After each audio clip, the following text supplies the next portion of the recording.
अस्सलामुअलैकुम welcome to YouTube channel पे ना देसी जायका विद इंशा वीडियो स्टार्ट करने ब्रोट अगर तुम सान चैनल पे नई छो चैनल कर सब्सक्राइब तो वीडियो विजो एंडस तम बराबर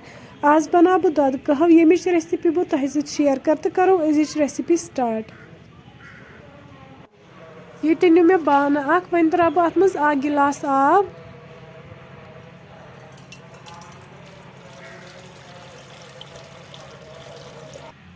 वन त्रा बह ये मज नून चाय चमचे सब्ज ٲl 4 दालचीन पे थो बह ठंड यीस कलस अत ग्रेख यी यपर न्यू मे ओट तो यह मांडो वन असल पे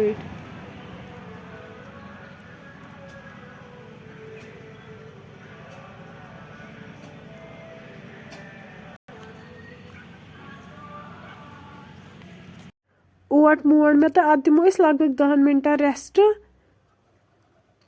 तुम हेकि वुचित यपर आय ये ग्रेख वन त्रा बह अत मज 1 लीटर दोद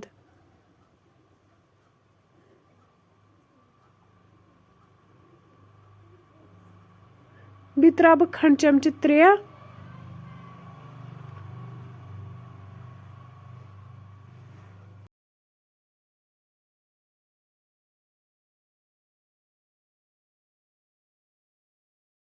यपर त्रा बह समवारस मज चीनी यीतिस कलस समवार गर्म गछि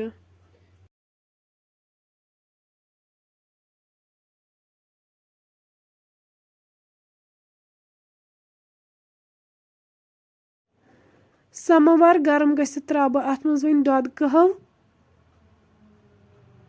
वन न्यू मे ये ओट तो अत बना बह लकट लकट पेड़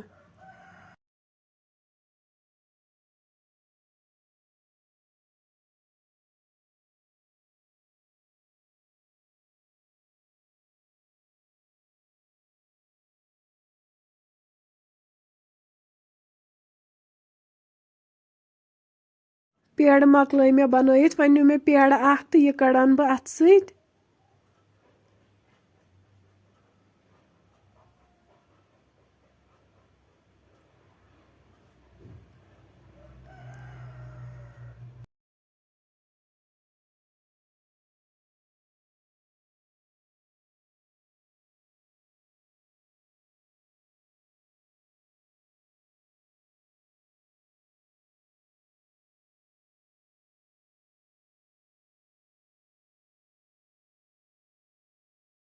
तुम हेकि वुचित चोट बनो मे तो वन त्रावन बह यह ताय पे मथ बह अत कशर गेव अक साइड आय चोट तो वन फिर यह बी साइड तो मथो अत पे गेव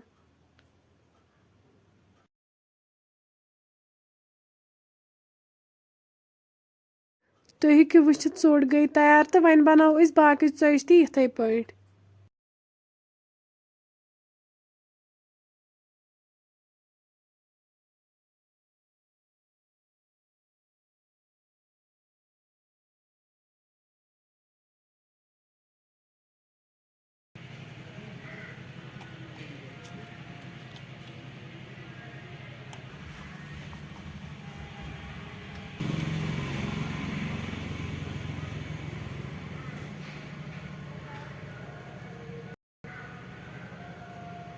चौच मकल तुलो समवारस ठंड थोद तुम हेकि वुचित चाय ग्रेकन अत मज त्रो पिशमुत खोपर 1 चमचे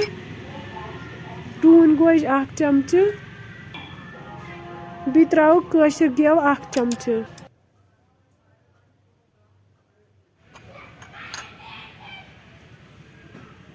तुम हेकि वुचित सोन दोद कहव बिल्कुल तैयार तो वन हेको सर्व कर।